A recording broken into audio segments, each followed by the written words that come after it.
Mecanismo de la coagulación. La coagulación de la sangre es un proceso complejo y vital que evita la pérdida excesiva de sangre tras una lesión.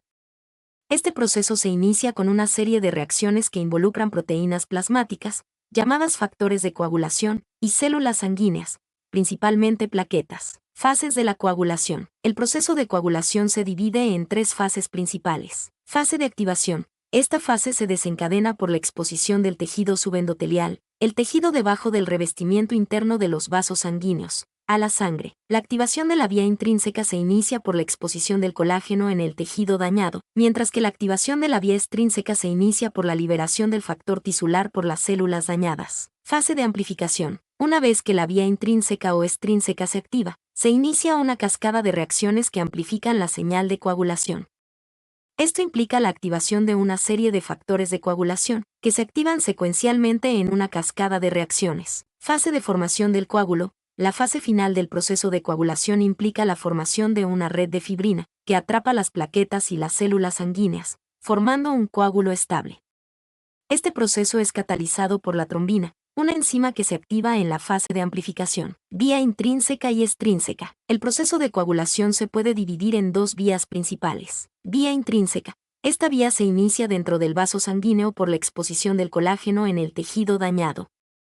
Esta vía es más lenta que la vía extrínseca, pero es más importante para la formación de coágulos estables. Vía extrínseca. Esta vía se inicia por la liberación del factor tisular por las células dañadas. Esta vía es más rápida que la vía intrínseca y es más importante para la formación de coágulos iniciales. Factores de coagulación. Los factores de coagulación son proteínas plasmáticas que participan en la cascada de reacciones que conducen a la formación de un coágulo de fibrina. Estos factores se identifican con números romanos y se activan secuencialmente. Por ejemplo, factor I, fibrinógeno es el precursor de la fibrina. Factor 2, trombina es una enzima que convierte el fibrinógeno en fibrina. Factor 3, Factor tisular es una proteína que se libera de las células dañadas y inicia la vía extrínseca. Factor 4. Calcio es unión esencial para la activación de varios factores de coagulación. Regulación de la coagulación. El proceso de coagulación está cuidadosamente regulado para evitar la formación de coágulos no deseados. Esta regulación se lleva a cabo mediante una serie de mecanismos, incluyendo inhibidores de la coagulación. Estos son proteínas plasmáticas que inhiben la actividad de los factores de coagulación. Por ejemplo, la antitrombina 3 inhibe la trombina, mientras que la proteína se inhibe los factores BAI-UB y IA. Fibrinólisis es el proceso de disolución de los coágulos de fibrina, que se lleva a cabo por la enzima plasmina. Trastornos de la coagulación. Los trastornos de la coagulación pueden causar problemas de sangrado o formación de coágulos.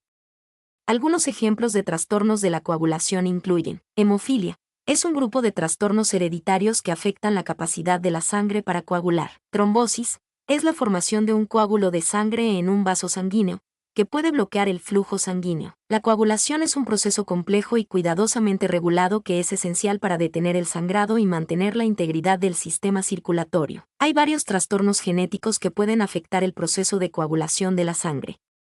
Estos trastornos pueden causar problemas de sangrado excesivo o formación de coágulos no deseados. Algunos de los trastornos genéticos más comunes que afectan la coagulación incluyen 1. Hemofilia. La hemofilia es un grupo de trastornos hereditarios que afectan la capacidad de la sangre para coagular. Hay 2 tipos principales de hemofilia, la hemofilia A y la hemofilia B. La hemofilia A es causada por una deficiencia del factor 8 de la coagulación, mientras que la hemofilia B es causada por una deficiencia del factor 9. Ambas hemofilias son trastornos recesivos ligados al cromosoma X, lo que significa que los hombres son más propensos a heredarlas que las mujeres. 2. Enfermedad de von Willebrand. La enfermedad de von Willebrand es un trastorno hemorrágico hereditario que afecta la coagulación de la sangre. Es causada por una deficiencia o disfunción del factor de von Willebrand, una proteína que ayuda a las plaquetas a adherirse a los vasos sanguíneos dañados. La enfermedad de von Willebrand es el trastorno hemorrágico hereditario más común. 3. Otros trastornos genéticos. Existen otros trastornos genéticos que pueden afectar la coagulación de la sangre, como la deficiencia de factor 7, la deficiencia de factor 11 y la deficiencia de factor 13. Estos trastornos son menos comunes que la hemofilia y la enfermedad de von Willebrand, pero pueden causar problemas de sangrado graves. Es importante destacar que los trastornos de la coagulación pueden ser hereditarios o adquiridos.